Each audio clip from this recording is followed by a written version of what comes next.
ভারতীয় দল, মানে হচ্ছে একদম দেশের একদম শীর্ষস্থানীয় দল, সেখানে জয়েন করবেন। আপনার স্ত্রী হচ্ছে দলে, আপনি নির্দলে, এই কথা আর বলতে দেবেন না। আজকে বিজেপিতে জয়েন করলেন শুভেন্দু অধিকারীর হাত ধরে, কি বলবেন? সেটা তো আপনারা দেখলেনই, বিজেপিতে জয়েন করলাম। আর একটা দলে জয়েন করব সেটা একটা পূর্বাভাস দিয়েছিলাম আমি। তবে কালকে আমি সংবাদপত্র বলে দিয়েছি আমি বিজেপিতে জয়েন করব।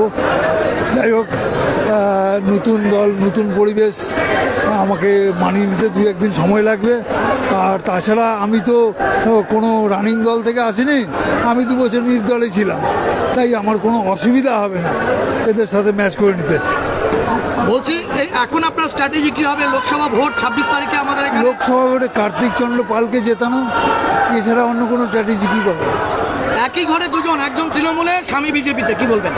বাবা, ওই তোমরা ঘুরে ফিরে একই কথা, ও কথা বলো না। এরকম ভারতবর্ষে পশ্চিমবঙ্গে বহু আছে, ওদের কাছ থেকে জবাবটা নিয়ে এসো। তেমনি রাজনীতিতে একটা মানুষের সাথে চলতে চলতে তাকে ছেড়ে অন্য জায়গায় চলে যাওয়া, সামান্য কিছু প্রলোভনের কারণে বা অন্য কোনো কারণে নানান লোক নানানভাবে যায়। তবে সেটা আমার ক্ষেত্রে কিছুটা রুচিতে লাগে, সেই জন্য আমি মনে করেছি যে ওনার সাথে থাকাটাই শ্রেয়। রাজনীতিতে কেন দেখলাম পেছনে থেকে কোনো লাভ নেই, সামনে আসি, প্রচারে আসি, সবার সাথে মিলেমিশে কাজ করি।